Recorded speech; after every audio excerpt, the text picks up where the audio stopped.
what led to the death of your last relationship? What led to the death of your last relationship?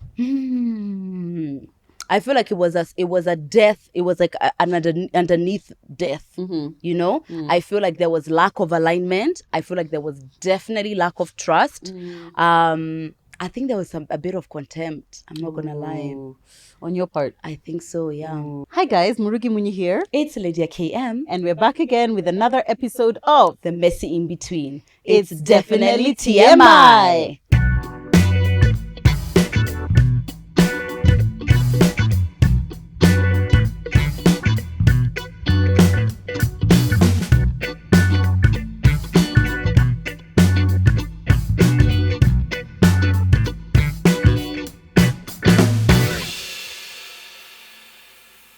We are together. we are in the same place together. If there's a party, we are together in But that party. today we are not in the same party. We definitely are not. Let's try to communicate more. Yeah, we Yeah, should. and one of the killers in relationships is lack of communication. As you will learn later in this episode. So can we communicate? But I feel like usually it depends on what else is happening in our lives. Like yesterday, you had a super hectic week. I was just like, I'm not about to start stressing her. In fact, when you sent me a voice note of like, oh, this is what we should do, I was just like, wow. Because I wasn't trying to stress you already. Like, I've seen you had a super long ass day. But anyway. Thank you, baby. That's so thoughtful. Yeah. But let me tell you, you told me something which I did listen to, which is communication. It stresses you out when we're not well prepared. That's it. Yeah. It does stress me out. Yeah. Doesn't it stress you out? No. It doesn't stress you out? No. Oh. Because I feel like we always prepare. Like by the time we sit here, we are prepared. No, but it's because we're just talented. I don't feel like we are prepared when we sit here. I feel like we're just talented. Right. So even potato, no matter potato. what. Potato. But yeah, it doesn't stress me the way it stresses you. I feel like we always get our ducks in a row before we start. At least I have that confidence knowing that it will work out. Yeah. But I imagine I would find the process more enjoyable if I can rest knowing it's sorted. That's why voice note. That's it. You know, so honestly. you can sleep knowing what we're doing. I just love you. This is love. This is communication. Thank you. 101. Karibu to yet another episode of TMI podcast, aka the Messy In Between podcast. Guys, we love you so much for always coming back here. We are on episode. Definitely over 100. Yeah, I love that for you. I love that for you. Actually over 110, I'm certain. Right? Definitely over 130. Wow. 132. We passed. Wow. I know. Time is flying. At what point are we going to stop writing episode? One day we'll be 1,000. Episode 1,273. That's us. Because we refuse to do seasons. Here we are. Okay. But yeah, thank you so much, guys, for writing us 132 episodes because you guys are the top OGs and we appreciate it. And because you're the OGs, you've subscribed. Thank you. We already know. We so don't we need don't to even need ask to you. even have conversation or keep shouting about it because we know. You are also following us on Instagram, Murugi Muni Lydia KM. TMI podcast KE, which is where we're always giving you the news that we need you to know like instantly. Exactly. And sometimes it can't be on YouTube. We've pre-recorded an episode, but on our Instagram, all our communication will definitely be there. So make sure you are following us on there, guys. Today we're talking about relationship killers. Things that does it look? Oh, it looks like you're giving a hand job. Get out of the gutter. This is a hand job. I was like, you're hurting him. Only you would see that. Yeah. Murder. Oh, is that murder? What you saw is... Yeah. I was like, wow, that's lovely. I was like, that's not a relationship killer. That's a relationship builder. That's what that is. Yeah. Is it? Not doing it. Oh my I'm God. done. Really? But blowjobs are awesome. You think so? Why? I just feel like, for me, it's more about what they achieve as opposed to the actual, like, pleasure of doing it. Do you know what I mean? Yeah. Yeah, I feel like that's what it is. I don't know who wins. Yeah, he does. He wins. He's winning only. But I can win also with my mouth. Yeah, but sometimes it's like, in sex, it's like you can give, some experiences are not for you. I know that's difficult for you to believe. No. But it's like, why? Because if I use my mouth, we both win. Oh, you're lazy. Oh, right. It's the days you can't be bothered. I've never been committed to a hand job. Actually, I've never been committed. but hand job is like, it depends on the circumstance. So, for example, if like you're in the car and we're in motion and I'm not willing to lean over the handbrake or whatever, it's like, that just like, it's okay, it's like, for me, I feel like it's fondling. It's like play. It's not real. It, exactly. It's not real. And that is how we have a whole trajectory about a hand job. More on this later. Anyway, guys, this time today we're talking about killers of relationships. And last time we talked about dating. And obviously, you're single. Now, once you're dating, you want your relationship to last as long as possible. For some of you, you want it to lead to marriage. Obviously, that is like, it takes some time. For some time, you've been in a long-term relationship. And there are certain things that just lead to the death of relationships. Yeah. Before we even continue, you can write down in the comment section what led to the death of your last relationship. What led to the death of your last relationship? I feel like it was a death. It was like an underneath death. You know, I feel like there was lack of alignment. I feel like there was definitely lack of trust. I think there was a bit of contempt. I'm not gonna lie. On your part? I think so, yeah. I think there was a bit of contempt. What is contempt exactly? Contempt is basically feeling like your partner is inferior to you. And what if they are? But I'm just asking as a serious question. Yeah. Is it fair to treat some, okay, you see, that's what I'm just asking. Yes. And what I feel by that is, I feel like this is exactly what I feel happened. I feel like I grew so much, and not necessarily even about outward stuff, just me as a person. I grew so much so fast, and it felt like there was like a gap, you know, like there was like a big gap that I was feeling personally. Yeah, I think that's where the contempt comes. But contempt is a weakness in you, not the other person. Oh, really? Yeah. But I feel like I don't know. Okay, for me, that whole concept of contempt, because in reality, in life generally, it's really difficult to imagine that there's someone who you will be with where you are the exact same place all the time. Do you know what I mean? It's like whether it's financially or even like mentally or whatever, you can be aligned, but there are very few times that you're actually going to be at the exact same place. You meet me tomorrow, now I've gotten this high-flying job. But if you're treating me differently yesterday to what you're treating me today, I guess that's what contempt is. Exactly. But yeah, so the inability to be able to adjust, like, or rather, when somebody adjusts based off of where you are or based where they are financially, especially if like financial is what is most important to you, I guess that's what leads to contempt. I feel like contempt isn't about whether people are on the same level or not, because imbalance is human, right? But I have people who I don't make the same money as them, or they don't make the same money as me, or they're not as emotionally intelligent or as this, but I don't treat them with contempt.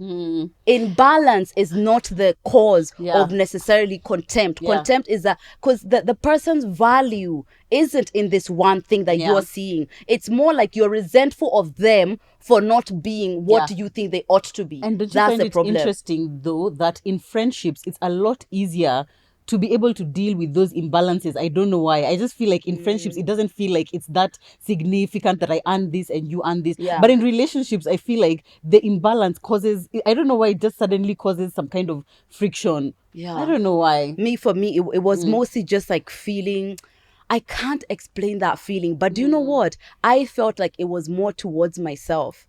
I felt like it was frustration inward that I was expressing outward, or that I was feeling, or that I was projecting. That's the key word. It was the me, what I was feeling inside, and the lack of resolve in myself that I was projecting outward. But I was not conscious of this at all. I wasn't. It's only like when I look back, if now like how you've asked me what I think happened is the only way I can do it. But when I was in it, I wasn't thinking that at all. Lack of trust for sure. What else? Poor communication. Yeah, I would say those. Okay. Ask me now. You? Okay. I'm like, what last relationship? Yeah. Wow, yeah, I did actually date a couple of people. Let me think. My last long-term relationship before Zach, which was my baby daddy, I would say that what led the death of that relationship was I don't know if I would say outgrowing each other, because we started dating when I was like late teens. So that was like 19. And by this point now, so much happened between that 19 and 26, which is the time, 25, I think is how old I was when we broke up. And so much had changed. Like, I just feel like I was a different person. I had gone to South Africa to study and do my postgrad. And I feel like, just like you, I feel like I had changed so much, like grown so much in such a short period of time, that I felt like the person who I was when I met him was just not the person who I was at that time. I just felt like we are just not both growing in the same direction. I didn't feel like he was growing at all, actually. Yeah. And so I just felt like, I don't know. It just didn't serve the need that I had at that time, I guess. Yeah. For sure. And actually, I realized I wasn't exactly the best communicator either. I think I talk a lot so I can communicate well, but no. communication and talking are not the same thing. So sit down, Mrs. You're always holding a mic. We're going to be coming for you for sure. So I don't like being tagged like that in podcasts. It's you. And I also feel like it's just like, it's difficult. Actually, there was a day, I can't remember what day it was, but I was just like, sometimes it's so annoying when Zach talks to me when I'm talking.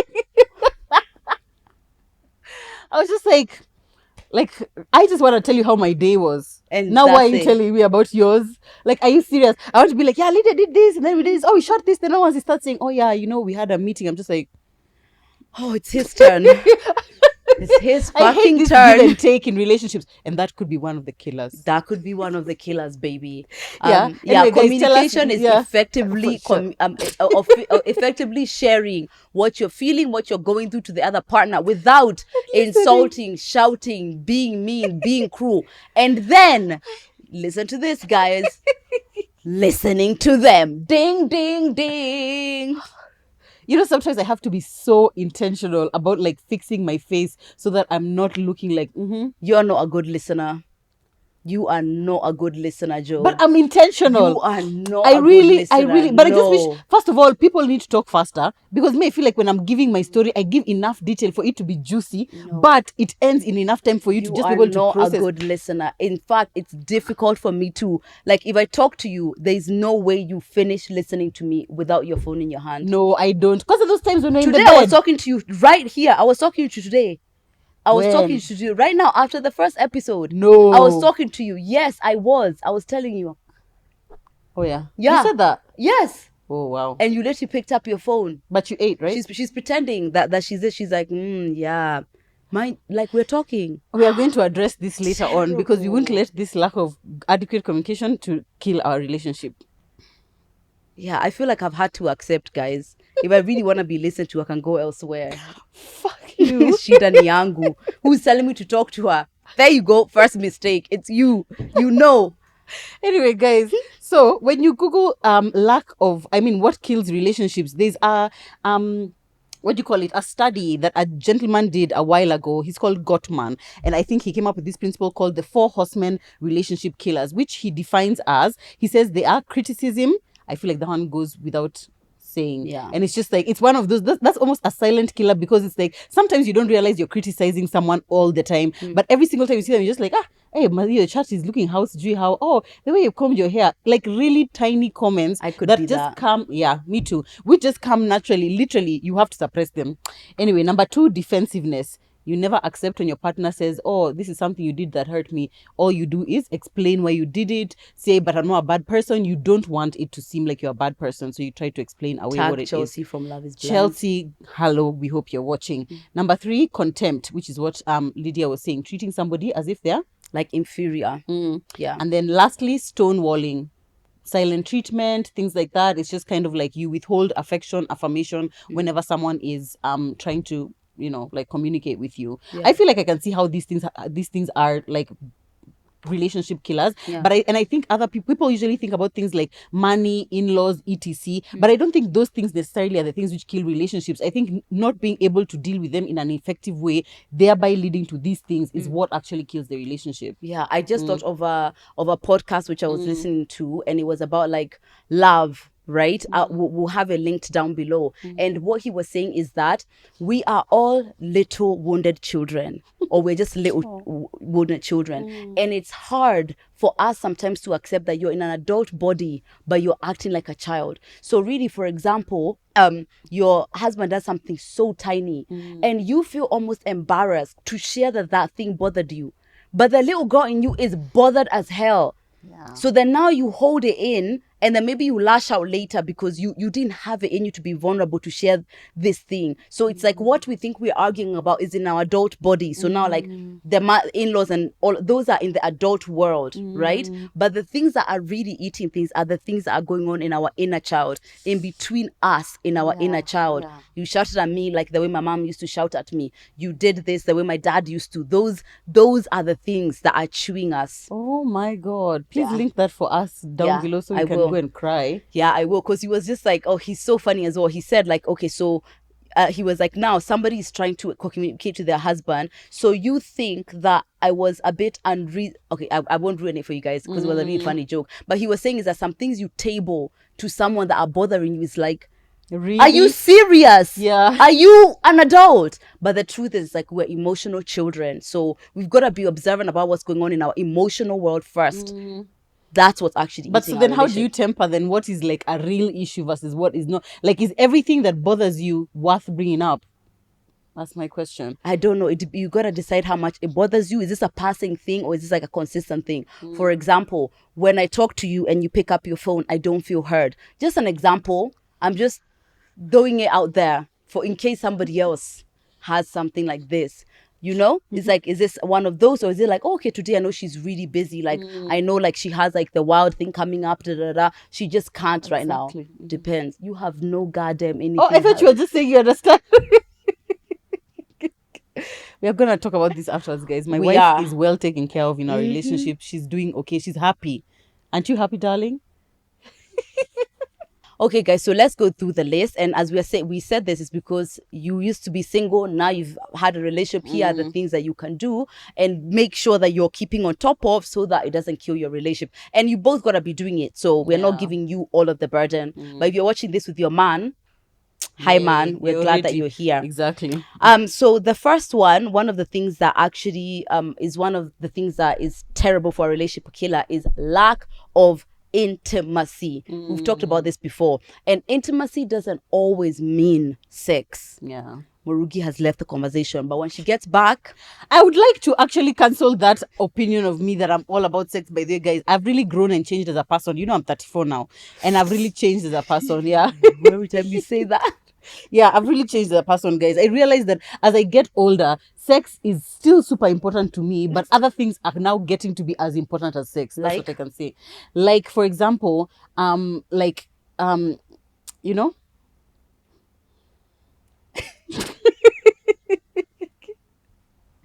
like spending time together, like touch, just like touch, which doesn't necessarily have to be like sexual. I just like being touched, holding hands when we're crossing the road, him putting his arm over me like when he's driving or something like that. I feel like those things are super important. Anyway, continue your point. But I love that. I love that we've grown. It took you a minute to think of just I didn't think you'd ask me for an example. Of course. But we love it. We love it for you. Exactly. So lack of intimacy is an essential part of a relationship. When partners stop being intimate, it can lead to feelings of loneliness. And one of that feeling of like, I'm here with my partner, but I'm not really with them can be a big issue. And we've talked about it before here on many episodes as far as how to build intimacy, all of that. And last episode, we talked about scheduled sex. And scheduled sex looks crazy to people, but honestly, it's like a thing that keeps people building that intimacy. Correct? Yes, I can definitely attest to that one. I feel like the thing is that life, as you get older, unless I don't know, maybe you're not growing in life. As you get older, you get busier. People just get busier. Yeah. Your job is probably like maybe you're promoted to the next level. You have more things. Literally, when I think about me who got married at 26, I didn't have wild. I didn't have TMI. Like, what did I have? What was I doing? I only had one child. You know, and so as life continues, you obviously have a lot more responsibilities. The reality is that we are tired. We get tired. I come here from TMI shoot. Now I'm tired. Tomorrow I have something else. Saturday we have our event. Sunday we have church and taking care of the kids. Monday we have TMI status meeting, other status meetings to do, which whatever, wild, I don't know, new stock. Tuesday, Stop. Literally. Aren't we tired? We are so tired. And sometimes, guys, you kind of just have to schedule it. For us, we don't actually schedule like say on this day, but we try to give ourselves like a what do you call it, a goal. Okay. And we say 2 to 3 times a week. So if you know if it's getting towards the end of the week and you haven't had sex yet, you kind of know in your mind, it's like now we kind of need to have the sex, you know? No, it matters. And that means that whenever all of these things are going on, you guys are like, you don't get lost out of it. Exactly. And here's the thing, I also think that scheduled sex is perfect because you get to be more intentional about it. You can do more things. Exactly. We've been telling you guys about Beducated for more than a year now. Literally right? more than a year. More than a year now, guys. And here we are yet again telling you about Beducated. Beducated, if you are new to this, is the home of intimacy. This is where you get guided information, knowledge on experts about how to keep your relationship intimate, how to build intimacy with yourself, all things intimacy, whether you're single, whether you are in a relationship. The Netflix of sex. The Netflix of Netflix of sex exactly is what we would call Beducated, and we've been in partnership with them for such a long time, and it's because they bring value to you guys, and we know that a lot of you are getting to learn a lot about yourselves, a lot about relationships from them. And this is yet another month where we are telling you about our discount code TMI podcast. TMI podcast get you 40% off your annual pass, your annual membership. Beducated is a gift that I feel like all married couples need to gift themselves, because just like you said, once you schedule sex, or like at least when you know that there's a certain, you're living together, so you know that every so often you'll be able to like, be intimate with each other. I feel like you can schedule in, maybe you can say Monday is face sitting day. There's a course on face sitting. Wednesday is gonna be choking day. There's a course on that. Or maybe you're just struggling with intimacy in general. There's actually courses on Beducated about intimacy, which help you foster intimacy in a way which is not necessarily sex. Because the reality also, when you're in a long-term relationship, chances are that there are seasons where you're having kids. There are seasons where maybe you're living apart. There are seasons where maybe you're going through a really difficult time, or maybe someone is having like a medical issue. By the way, also Beducated has experts, like medical experts. So they'll talk about like vaginismus, they'll talk about erectile dysfunction, which by the way is something that can develop later in life as someone gets older. And then they always say that women, as you're getting to your 30s, 40s, your sex drive is getting higher. Your man's, because now he's CEO of a company, can he be worried about all those employees and also Lydia's vagina? Let's be serious. Do you know what I mean? Anyway, but basically the courses can really, really help married couples or like in long-term relationships to really be able to like look inwards and decide, do you want to spice things up by trying new things, or do you want to also just sit down and have conversations about perhaps issues that you guys are having in your marriage, like intimacy, dysfunction, any kind of sexual dysfunction, things like that. When's the last time you tried something to spice different things up? Oh my God. Okay, it's been a minute. Okay, that's It's okay. been a minute. That's okay. It's been a minute. Actually, I think, okay, Valentine's. Ooh. Valentine's. Okay, but now you see our definition. Usually, I feel like there's a spectrum.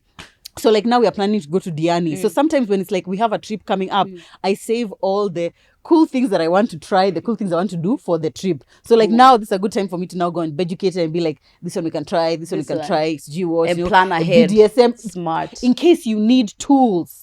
In case you're supposed to be carrying tools, you can check. But also Valentine's we tried, because I remember that episode when we were shooting the Valentine's one, and you were like, that's when you feel like you need to kind of show up in lingerie and do what. So you I did a little some. Baby. I see you. Thank you. After I was taken for dinner and bought for a gift, I was just like, I mean, the least you can do is just show up with some bloody red lingerie and just come on. Be a bit sexy. That's it. That's it. Well done. Thank you. Okay, by the way, we did talk about Valentine's. How did it go, guys? Abutu Ambieni.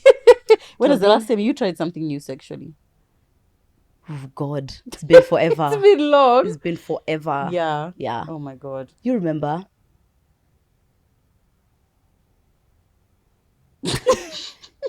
I'm so sorry. If you're listening on a podcast platform, go on YouTube and go to this minute so you can see the look on our faces. But anyway, guys, use our code TMI podcast and get on Beducated so that you can just be able to see what other options are available to you to be able to spice up your sex life and build the intimacy between you and your partner.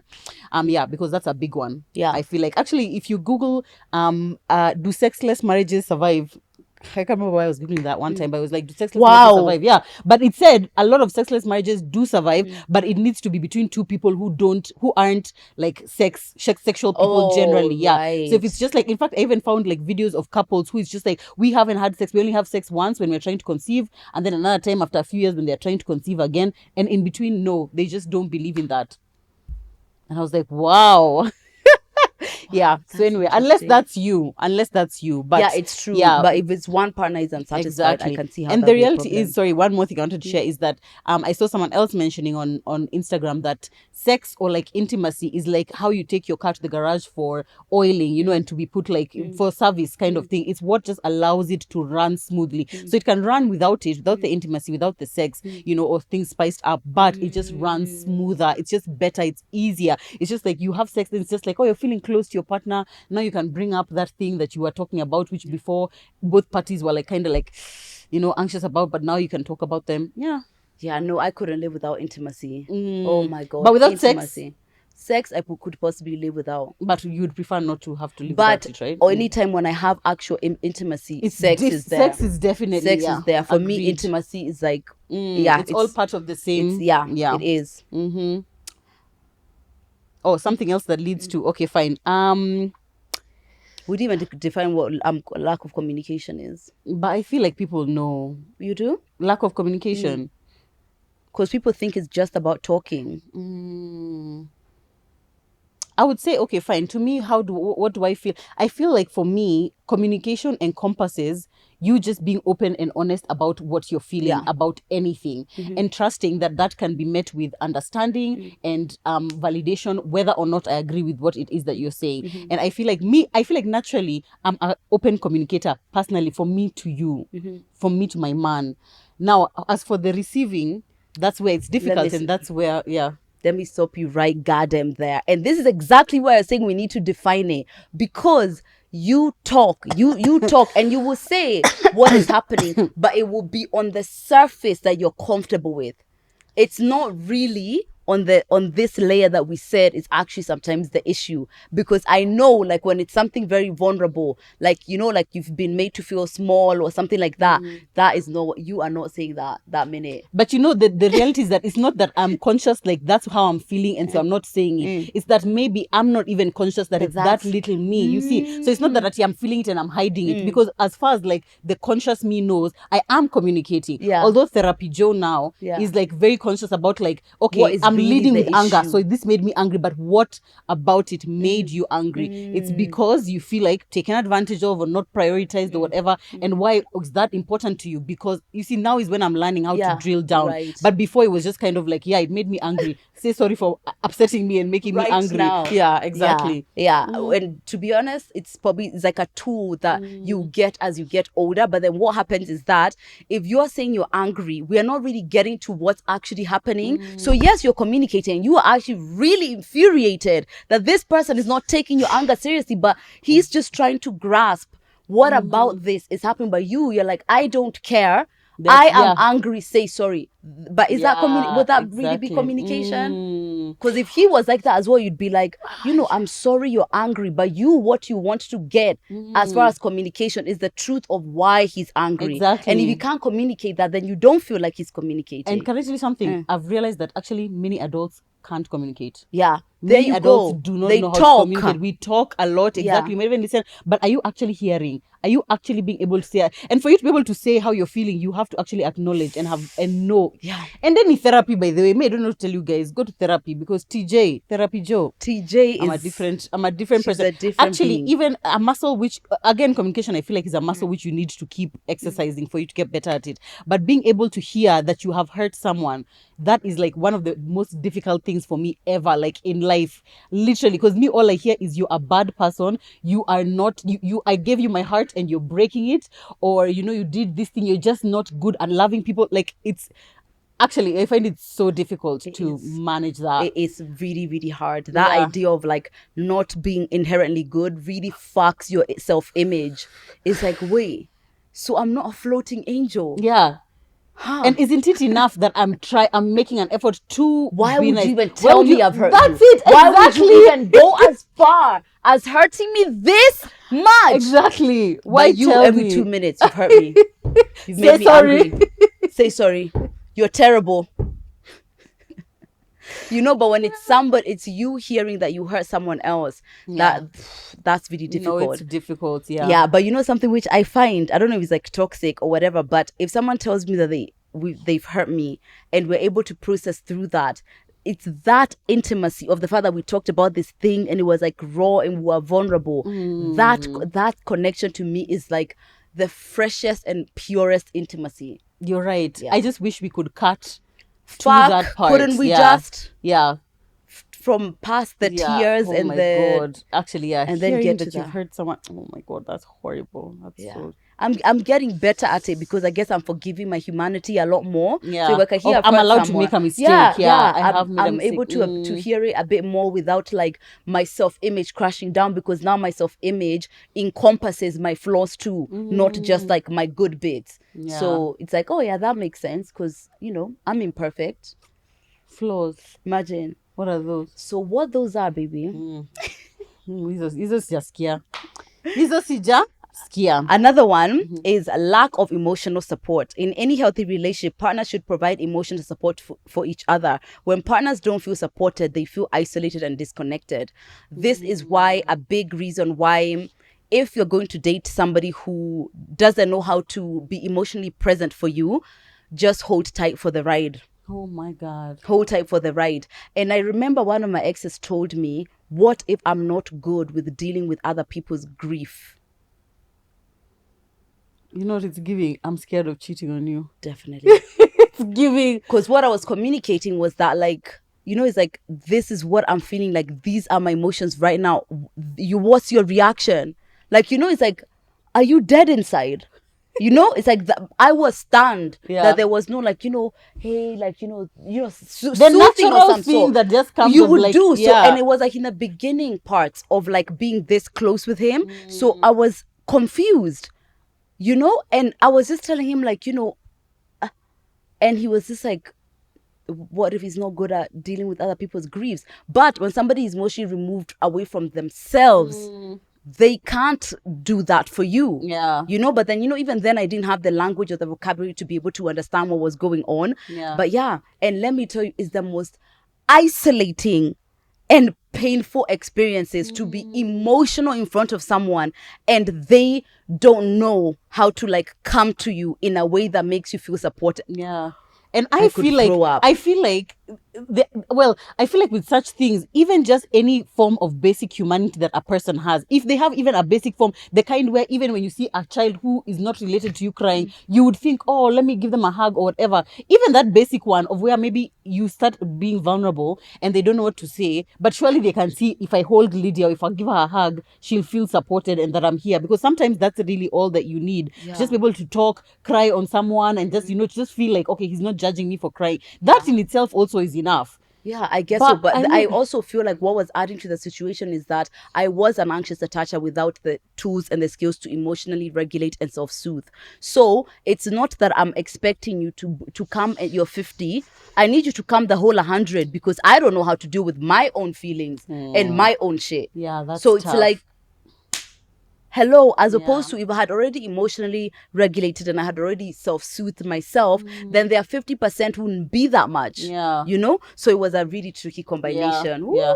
Me, I feel like what I usually expect from my, like, a romantic partner, which I guess is based off of, you know, every time you talk and then you just realize something that you need to talk about in therapy.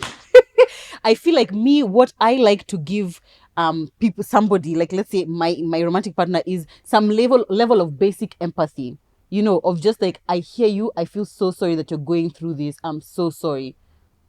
Yeah. But now, I mean, we don't need to go deeper. And so for me, because what I would like to be able to give is this surface level empathy. I also expect for you to give me some level of just surface level empathy. Do you know what I mean? Of just like, oh, I'm really sorry you're going through this. I'm sorry that you're feeling sad and upset. Yeah. Yeah, no, because I don't give that at all. In fact, when someone talks, what I've heard is a little child crying in the town and mommy and daddy. You know, it's like I'm hearing from that really emotionally deep space. So that's how I respond to people. And that's why usually people feel so seen when I talk to them, because they don't even understand what I've heard or how I've been able to say those things to them, because I'm hearing something they're probably not even aware of. So then now you telling me, all right, Jake. Yeah, exactly. There. But that's not to say then that if you're not able to offer the way Lydia is, what you're Lydia is saying, that you're a terrible person. No, I feel like part of maturing and just being in relationships is like recognizing what kind of support you like from people. And it's important exactly. And it's important to share that with your partner. When I'm crying, babe, you could just give me a hug, you know, and just like let me know that you're here for me. Or like when you can see I'm feeling down emotionally, I would love if you just, I don't know, buy me food or buy me chocolate, and so that I can just see that you're trying to make me feel better. Yeah. Sometimes there's a partner who we had this kind of dance with, of like, essentially he wants preparation before I table something, like too emotionally. Fucking lizards have you been with? He's an avoidant, so he's uncomfortable with that much influx of emotion. But Kwani, am I going to have a... There you go. How am I going to predict that? The world has ended. You get home and you're like, I'm giving you 10 minutes, I'm going to the shower, but I need to cry. And when I'm out of the shower, we are crying. It's a bit difficult. And do you know what? That's an honest thing for an avoidant to ask for. Because the way you feel like, oh, needy girl who needs like to be validated, it's that level of discomfort they feel when you bring this avalanche of emotion. It's like their discomfort and their attachment level is completely like reactive, you know. So it's like it's not their fault either, but you see now that's the clash. But from a basic point of view, Lid, are you telling me that if I love you and I see you crying, my automatic like disposition would not be I love you and I see you crying, I would want to hug you and make you not cry, despite no matter whether I'm anxious or whatever, right? It wasn't that extreme, but the extremeness of where I was and the extremeness of where he was is what made that combination so terrible. Damn. Yeah. So it didn't work. It didn't. So talk to each other, guys. Please provide emotional support. I also listen feel like to your partner. Show empathy. Be available to your partner when they need you, and make an effort to do things that make your partner happy. I like that, and I would even go as far as saying it would be a relationship killer for me to not receive support beyond even just emotional support. I expect physical support, like, you know, just like physically helping me in the house with these children. I expect mental support when I come home and I'm struggling with something for work, being able to bounce ideas off of you and feel like, yeah, you're part of my work struggles, or I'm going through something, whatever. Support with my family, you know, support financially. I feel like I should just feel like I have a partner through life. For me, that is such an essential thing. I need to feel like I have a partner through life, and I like to feel like my support matters to my partner as well. It does, that it's essential, you know. I like that. Support your people, guys. Please support do. your people. All right. Another relationship killer is lack of goals in your relationship. Interesting. So it says here, if both partners have no goals, then maybe it won't be a problem. You can be happy settling for less, provided, let's say, you can parent. This is assuming like both financially and other ways. Sorry, now I clicked onto something and then it just disappeared. But anyway, the point is that what are you guys in a relationship for? Are we just going through things? This is what I liked actually about your last relationship. You guys were so focused. Why? Like you had like, you know, the way you guys had pangad your finances, because you were living together, I guess you had pangad your finances. Then you were like, oh, you want to invest in something. There's something you had talked about, like wanting to invest in things. I was just like, that's very serious. Like you guys were so serious. Yeah. I don't know if I'll see it serious. I just feel like you're in a relationship with someone you're living with. It's like you've got to be smart about how you plan. You would be surprised. You would be that's surprised. My natural Kenya thing is that you guys are living together. You're putting your finances together. You are assuming you're going towards marriage. Like, how are you getting there? That's and without a joint plan together. That is the thing. Or even just being able to have a conversation about like, okay, this is where I'm right now in life, but in like 5 years, this is where I want to be. This is where you want to be. So how are we building towards that together? Because my mom is always saying you're on the road to where you're going. So if you're both you're both together, but like you see yourself there in 5 years, I see myself there in 5 years, but we're together, one of us is not gonna get to where we want to be, right? And then one person, yes, so deep, right? Because she's like, you just imagine, yeah. But I tell you, so many principles of your mother I live by. Exactly. Remember the one you told me? I'm not the first person. I'm at the bar is the first one to get drunk. That's it. Do you know when you told me this? When? 2021. And I've never forgotten it. Yeah, look. Thank you. You are on the road to where you're on the road to where you're going. So if we are together and you're clear, and men, men are usually unapologetic about how they're just moving in the direction of their goals. And I guess if you're here, you're coming along with them. So then 5 years later, you end up very far from where you were initially intending to go, and now you're resentful. But they don't understand why you're resentful, because just like I already told you from the beginning, see me, I'm going in this direction. So, you kind of need to see how your goals align, because if we are not both headed in the same direction, why are we together? It's true. Why are we together? If me, I know in 5 years I want to have 2 kids, and you've already said in 5 years you don't even want to be married, why are we here? Why are we together? But I think the problem becomes is that men are happy to continue going where they're going without you, and you're afraid to table where you're going. That's it. Because you're afraid it might lead to now you're not together. That's the problem. And not together is worse than together but not really together. Shout louder. Another thing that's a relationship killer is unrealistic expectations. Having unrealistic expectations can put a significant strain on the relationship. When partners don't meet each other's expectations, it can lead to disappointment and frustration. I would feel that. And do you know what? Unmet expectations are little fragments of grief. And what I can use that as an example is when I had broken my leg. When I broke my leg, I was constantly in my unmet expectations of my body, of myself, of what I could do for myself. So I'm hungry, but the work to get up and go and warm up the food, and when I warm up the food, I can't carry it. Like every single day there was like what I'm expecting, and then it's like I remember like where I am. And let me tell you guys, it is grief.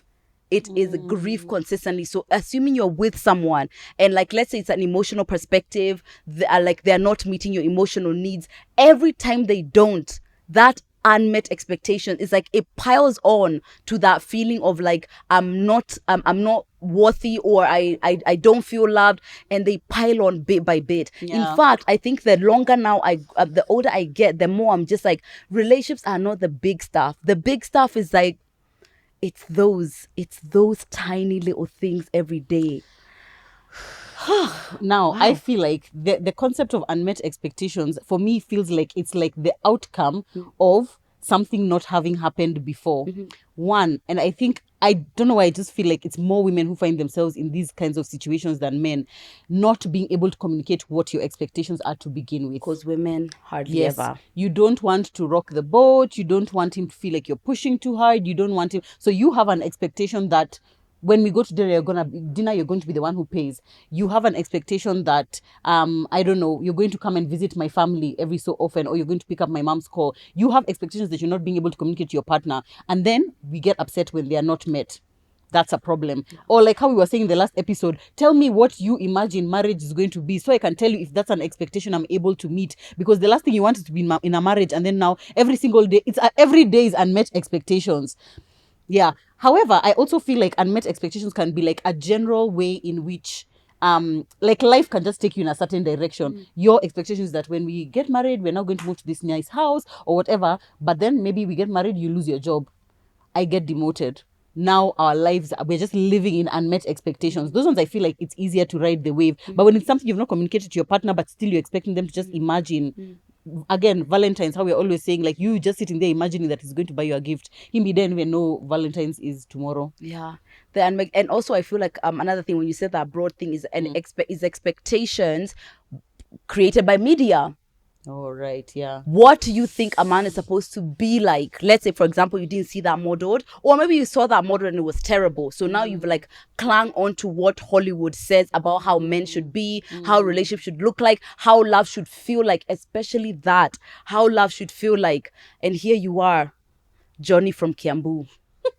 Oh, I feel so bad for all the Johns from Kiambu. Kindly receive our apologies. But yeah, it's like, right. You're right. What he believes a relationship is like, see, I'm here. How do we avoid this issue of unmet expectations? Communicating expectations as early as possible in the relationship. Yeah. Of course, you can't cover everything, but the basics, I feel like you can. You know how somebody can have unmet expectations. Imagine you guys getting married, saying you want to have 3 kids, and then once you get married, you discover that she's barren or he is impotent. Oh my God, I've thought that about that. Yeah. I've thought about that. Gosh, I don't know what. Because now you see, yeah. I mean, what can you do? Yeah. You love? Cheat. For sure. No. No. What? No.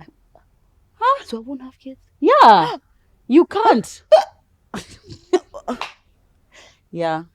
Back in the day, this is what my dad was telling me. Back in the day, if a man knew that he couldn't provide a child for his wife, he would choose a man. Yeah. He would choose a man to have, yeah. Yeah. Guys, go and read a book called The Secret Lives of Baba Segi's Wives. Yeah. Yeah. It's about that same general theme. This man has many children, but he's impotent. Yeah. So, and he doesn't know. He doesn't know. Yeah, but his wives all know. Really, but now in this one, it's like the men knew. Oh, right. The men knew, but they're just like, you can do that. Like, you take that because I do want children. And it's like an unsaid thing and no one really needs to talk about it. But it's like, I've tapped your shoulder. Yeah. You're the one. But you see, now those are those ones which you're saying. This is now obviously in our context right now. He's not like your man is going to go and tell you, oh, Lydia, go and sleep with my best man, go and sleep with my best friend or whatever. And so I can't instruct myself. Yeah, you can't. You can't live with the guilt because now the kid comes out looking like your watchman. That's can't live with the guilt, babe. You can't live with the guilt. Those are unmet expectations. Those are definitely unmet expectations. That's a difficult situation. And your partner, imagine how bad, not only does it feel for you who has the unmet expectations, but you're grieving for your partner too. And even your partner, exactly, he's probably feeling like, oh my God, I have let you down. I know how badly she wants children, but I've let her down. So it's difficult for you who maybe if you're barren, you're not able to have children, but also it's difficult for your partner who perhaps now is just like, how do they make you not feel like you're... Is barren a word we're allowed to use anymore? Oh, I don't know. I think it's fertility, having fertility issues. Struggling with infertility. Yeah. I'm so sorry. No, we did not mean to offend anyone. Yeah. No, I think it's like having infertility issues because barren is branding. Oh, like really? It brands you as that's a thing you are, as opposed to like a condition you have. Yeah. Tell us, guys. Tell us, you know. Yeah. Yes, so either way, like that would be something that will cause a lot of grief from both your partners. I've thought about it. I can't tell you. Like, you know what? No, nothing can prepare you for something like that. Yeah, so, especially me who's always talking about my already born children. That's exactly. Literally, you've already fathomed them. And you know, God has, I just personally feel like God has a sense of humor. Sometimes it'll just be like that one thing that you want more than anything is the one where he's just like, okay, let's give you a challenge here. Yeah. And then now there you are. Yeah, but me, like, I want children in that I will adopt and I will love. I have the heart in me to love a child for sure, who isn't necessarily coming from me. But of course, I want my own children. Yeah. Also, the adoption system in Kenya is so tedious. I've seen friends go through that process. I was going to say I probably wouldn't do it here. Yeah, it's just super tedious. I'm just like, I can't even imagine somebody. But they're able to be successful. They were, but after like 4 years. And then after that, you don't even, well, I don't know how controversial this is, but you don't get to select the child that you're adopting. You just get assigned a child. Wait, what? Yeah. So it's not that you go somewhere and it's like you're going shopping like, oh, I want that cute one. No, you get assigned a child. Yeah, and it takes really knowing long. How many children. But I guess it's to protect the children so that people don't just find it so easy that they're taking them just to abuse them. But because there are so many children in need, you would think that would make it easier. Yeah, you would think so. But apparently it's just a mess. The system is just a mess. Yeah. But I hope anyone who ever wants to, adopt is able to adopt. There's also unmet expectations with regards to your sexual lives as well. Yeah. There are people who get married and you just imagine that you're going to be having sex 24/7, 7 days a week, but that is not the case. Or you think that you're going to be able to be talking about your partner about your kink for Japanese men with the dreads. What? Do you want to talk? No, I just want to think, what is the most interesting, weird thing ever? Yep. Yeah. And then now you're not able to. And every time, like when you're in this experience, or people who like bondage tend to be really afraid because some people feel like it's like too much. It's like weird and kinky. And there's a lot of kink shaming that happen. So I feel like we said already, the earlier things are said, the better. And maybe as far as Japanese men with dreads, you might have to wait to like, I don't know, date 8. So do you think somebody needs to have said their kinks before we get married? Because sometimes I feel like you can't, there's like... No, this is how I think it is, right? I feel like the kinks you're going to share earlier on are like, something, but spicy, right? It's spicy enough, but not too spicy that it's too... Right? Because now we're not going to go from, I only know one position to, I'm really looking for us to orgy. Thank you. Yeah. There you go. Like, don't be too extreme. It's like let the tap loose bit by bit by bit by bit. But you see, that's the problem, is that I feel like by the time you're super comfortable enough to say like what your real kink is, it's like you're already married. So if that person doesn't... It's because you got married the day after, Joe. Okay, it was 5 months, guys. But also dating like in your 30s. No. Yeah. In your 30s, you think you're going to... When you're going to date... I won't. Exactly. Yeah. So you think by 6 months in, you're going to already have told him that you like Japanese men with dreads. I feel exposed. Yeah, anyway, I feel like, okay, you see, it's difficult. Me, I feel like what's important is just to be able to like spot check how open is he, even not even bring it up as it's yours, as just like saying like as if you're, hey babe, look at this thing which I saw, oh my god, it's crazy, right? See how he responds to it, like just something on babe, social let's media. go on Beducated. Yeah. Like, is this thing like Oh my my friend God, sent me, yeah. these girls, man, sluts, let me show you. Oh my god. And just Let be me like, show I you can't choking, fisting. Like, it's so interesting. Yeah, then I'll see, then he'll just be like, oh yuck, I would never do that. I only believe in being with a woman in a vanilla way. Yeah. Then you know. Now you know. Exactly. Your Japanese Thank you. men with dreads. Yeah. You're gonna need to put it. Exactly. You're gonna need to put Yeah. it in there, guys. But I feel like we've already said that Beducated is gonna be one of the easier ways to be able to share it out. So if this is, you just tell them like, oh, is this a really informative place where you just get to have expert information on things? Like, you know, let's just check it out. Yeah. That's an easy way to go into it. Yeah. And we keep telling you, one of the things you want to emphasize if your partner is asking is that these are teachers. Yeah. Make it seem like school. Exactly. Make it seem like school. Yeah. It's like, yeah, it's like a course. There are courses actually. Exactly. It's like a course. Like, Yeah. let's just do this course and like see what happens. Exactly. And then you get to invite him. Since he's the one who's paying, you give him the TMI code. Give him TMI podcast. TMI podcast. Thank you. Exactly. 40% locked for life.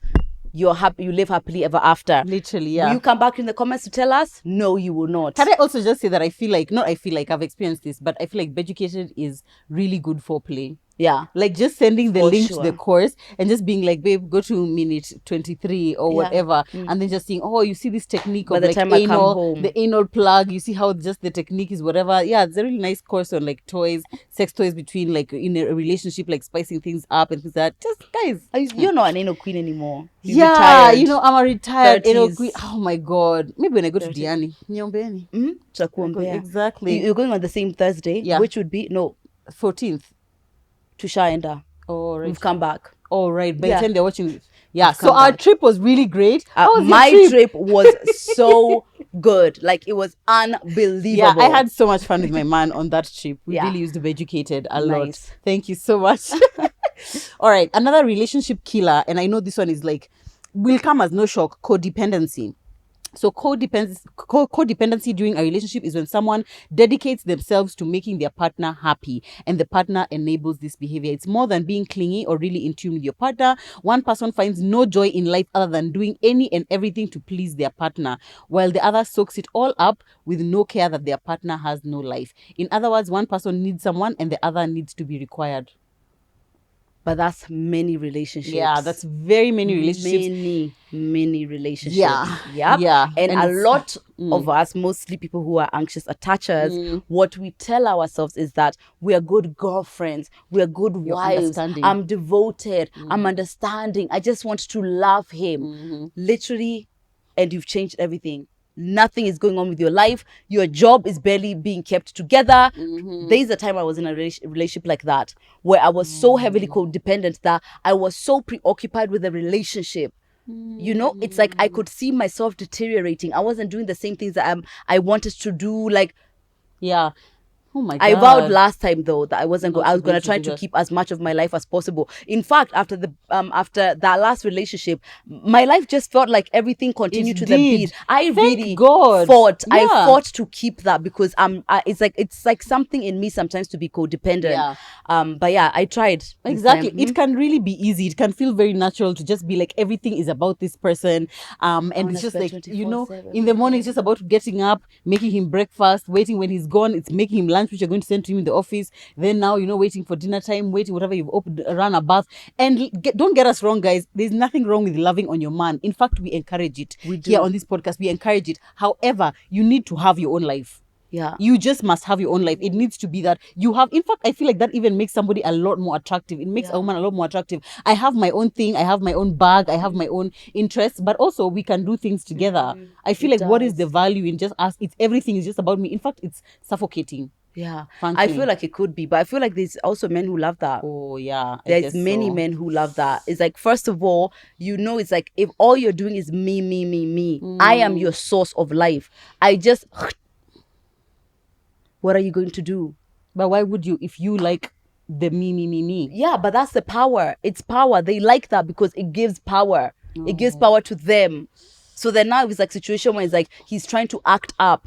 him being the source of your life, you're not going nowhere. You're not going to go anywhere. You're so right. Yeah, so there's dynamics where it works for that person, so they're going to keep it that way. Yeah. There's a couple that I used to follow on Instagram, a Kenyan couple, who they were like a social media couple, I guess. They used to post, but not that famous. But anyway, they got married, and their marriage, I think, failed after like maybe 1 year, and they were public about the fact that the marriage failed and that they got a divorce, although they didn't say why at that time. But at some point, I think I was speaking to the guy, and he was saying that he felt like there was an unrealistic expectation from his wife that everything is going to be like now that once they move in together, because they weren't living together before, it's just gonna be like every day at 5 p.m. or 6 p.m. you're coming home and we're spending time together. So anything, even just like, oh, I've decided to go out with my friends, is like, so why don't you want to come home and hang out with me? I've already made you dinner, I've set the table, why aren't you here, kind of thing. It's giving Chelsea, right? Chelsea. Yeah, exactly. It was just very like, now you can't have a life outside of me because I don't have a life outside of you, so how dare you want to? And then you know how like maybe because their dating life was very passionate and very short, it was very much like we are spending all our time together. So now when you want to spend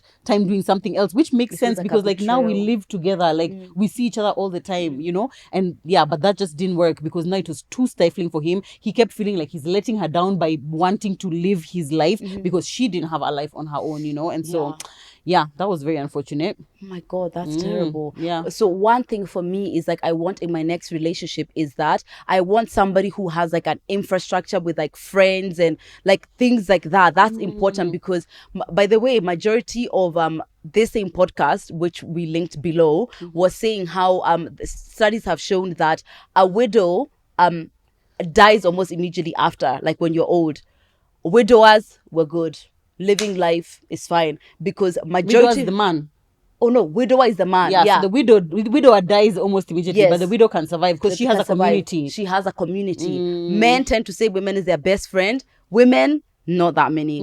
It's like, we have a best friend, but you're my husband, and like you're my best friend, but in the husband best friend way, versus there is really my best friend. And you know what? I feel like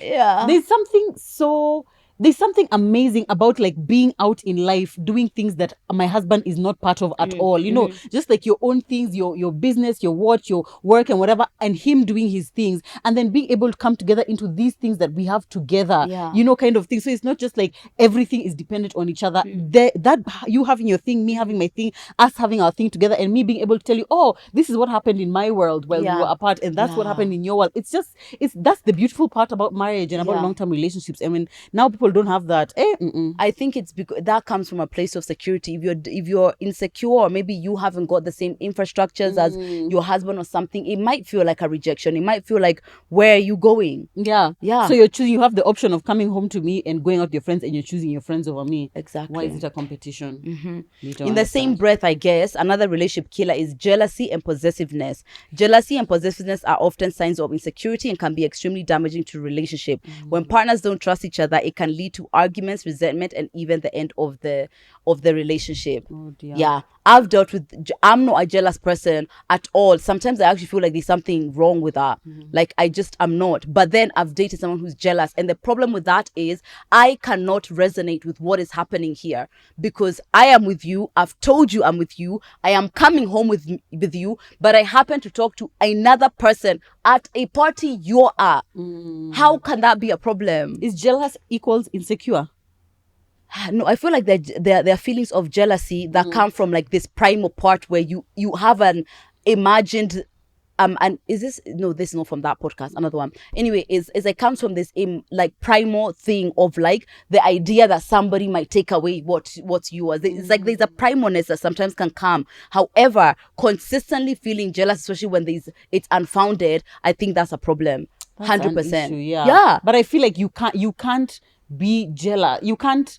I feel like if you are secure, there's no way you would feel that way, because secure people believe their partner when they tell them, I love you, I'm not going to betray you. Yeah. Right? Yeah. So I guess so. So what I'm saying is like there's this, especially in the beginning when you're not yet all like, there's a jealousy that's just there. Yeah. But like eventually the more you get to know someone, like that it should be enough that they're present with you, they're here, they're doing it, they've given you no reason to be jealous. Yeah. It's something like I just, it's really, really difficult for me to deal with. Like, it can be cute here and there, but in truth, like you start you start tweaking yourself around how they're going to feel. And I literally, when I'm like, I'm with you and I'm not doing it with doing anything with anyone else, that's what I mean. A hint of jealousy is kind of cute in a man. Like, yeah, you should be a little bit worried that, I went out and I stayed out and it's late. Yeah. Oh yeah, kind of thing. But when it gets to a point, first of all, I expect you to somewhat swallow, like show me in a playful way that you're jealous, but not those ones of like, I told you I expect you to be home.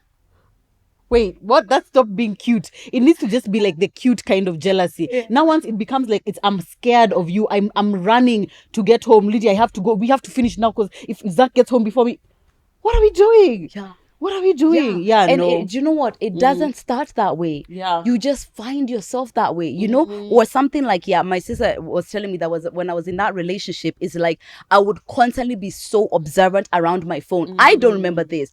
But because if he calls and I don't pick up, whoa. It's like, because instantly, it's like, why am I not available? His entire mind has gone to, she's definitely holding around. Oh my God. Yeah, that seems too much. No. It's a job. You have another job. Job. Keeping this person's security together, knowing that there's nothing you can actually do to do it because it's a figment of their imagination. You are literally at home, asleep, doing nothing. Never given them any reason whatsoever to cheat. Yeah, because I feel like also if these things which you're doing which are fostering a lack of trust, if I've already messaged you, I'm at TMI shoot, I'll probably be home by 8 p.m. Yeah.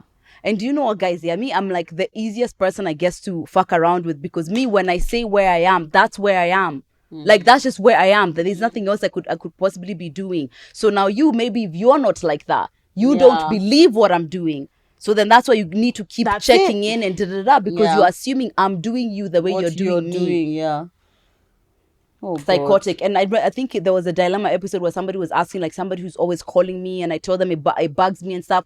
Let's stop asking dilemmas about that. Somebody who's making you feel uncomfortable about how you're living your life when there's absolutely nothing wrong with it needs to go, because it only gets worse. Yeah, and it's so controlling. It's just kind of like, I'm an adult, you're an adult. Yeah, and control usually it just develops and most always ends in violence. Oh yeah, it starts like that: jealousy, possessiveness, control, violence. It's giving narcissistic behavior. It's giving. Absolutely. Okay, my last one.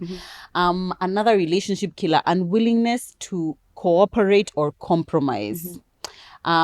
A relationship is a partnership. It takes two to tango, and the dance isn't going well if you don't work together. Both people must be willing to give as much as they take.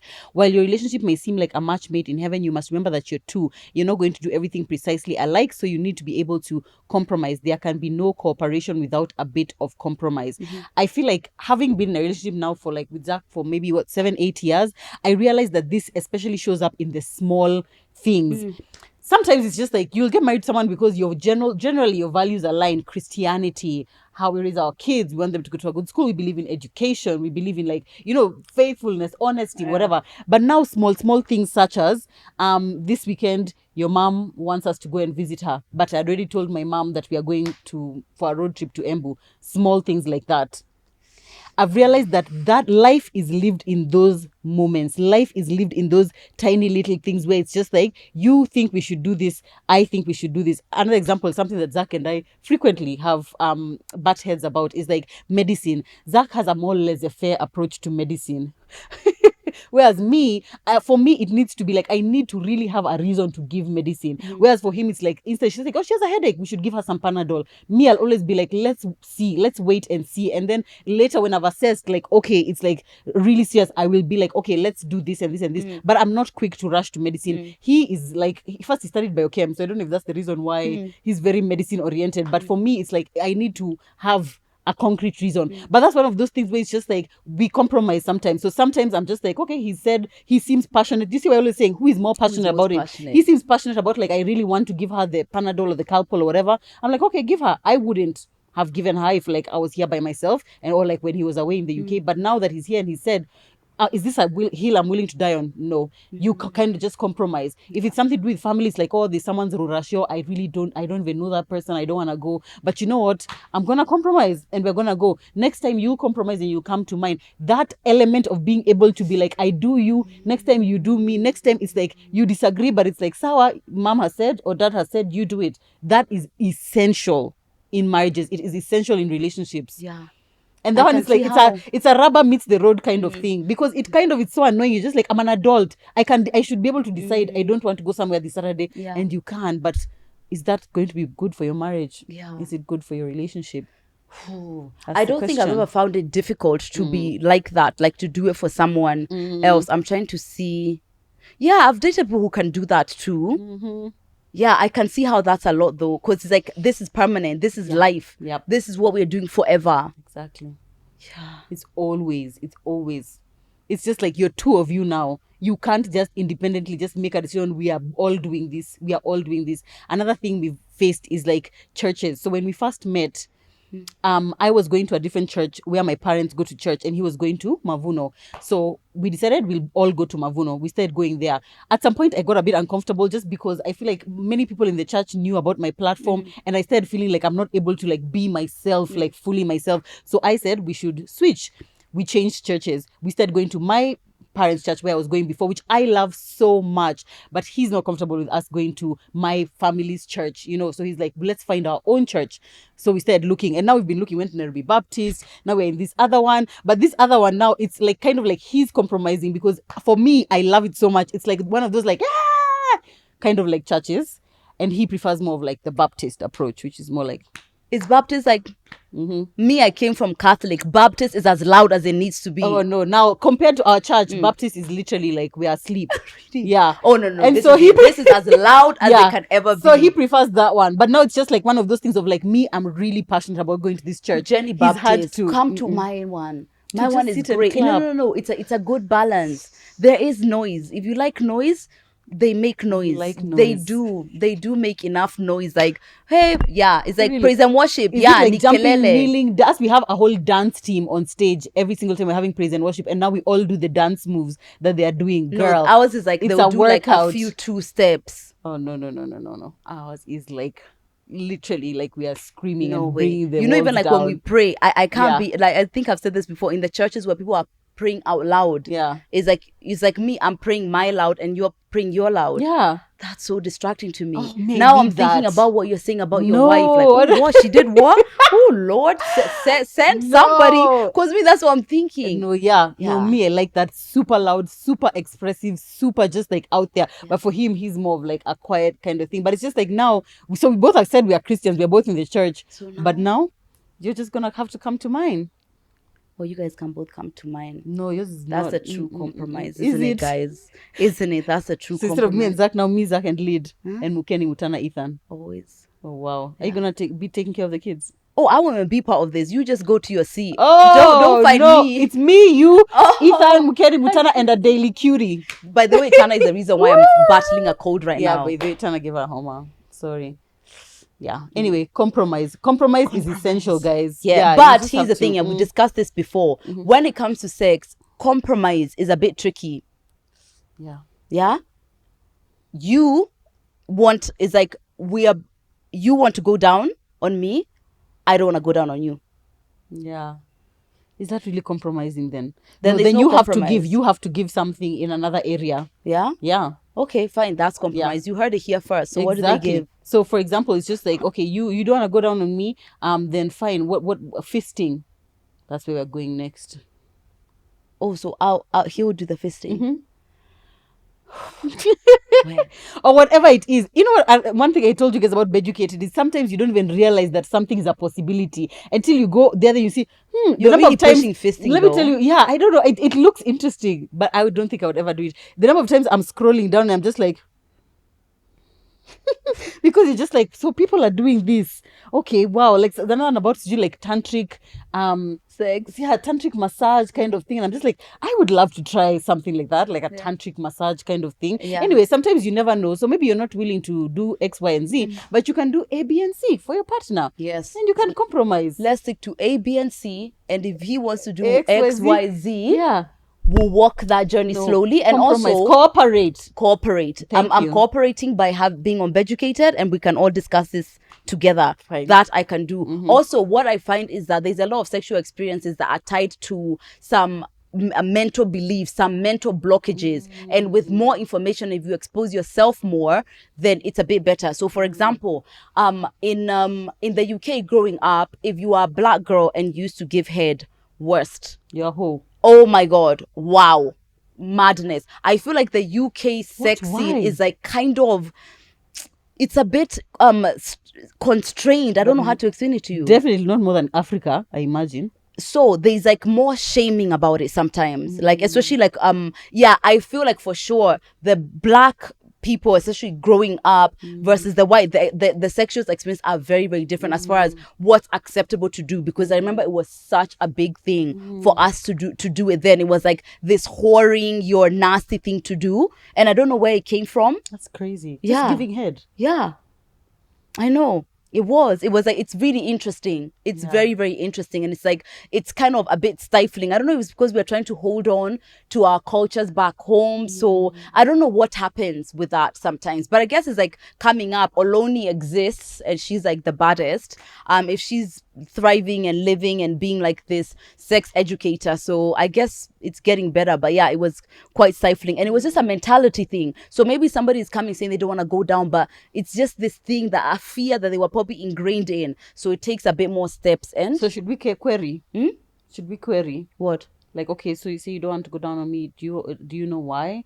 Is there a reason why? Yeah, I mean, you can't query. Sometimes people don't even know that they're holding through some shame or whatever. But if you're open to cooperating, we might be able to dive into where this comes from, because it is an act. So where did the messaging come from that it's bad or it's nasty or whatever else? And you guys can figure it out. Exactly. And sometimes I feel like I feel like sometimes our partners, now I'm speaking just as a woman, our partners take the cue from us as far as like sexual openness is concerned. It's like, maybe I feel like men feel a lot of things which they are not necessarily, they're not going to put in words. I really enjoy when I watch a video which has two females who are doing, like, they're obviously not going to do that, kind of thing. But I feel like the more we are open about it, the more open they tend to be, or at least that has been my experience. It's like, and then like in a playful way, not necessarily like we are sitting down, okay, so what are your thoughts on this kink? It's just kind of like, oh babe, look at this thing, so haha, what do you think, kind of thing. It's just like the more open you are, the more open he feels like, oh, I can be open about it, and then not kink shaming, of course, and being like, yuck, how could you? He's definitely not gonna share with you ever again if you lead with yuck. But yeah, you be open and he'll be open too. Do your best. Pay for your Beducated. You share between the two of you on your home laptop, not the one that the kids access, just the one that you have access to, you and your partner. Okay? Yeah. You both go away, do your homework, then come back in Diani. Oh, you told us it was amazing. Exactly. Oh, it was lovely. It was so good. The sex was great. Yeah, I love that for you. But Tam was a dream. It was, wasn't it? I love that outfit you wore on day 2. Thank you, honey. It was so cute. Thanks. Insert link below.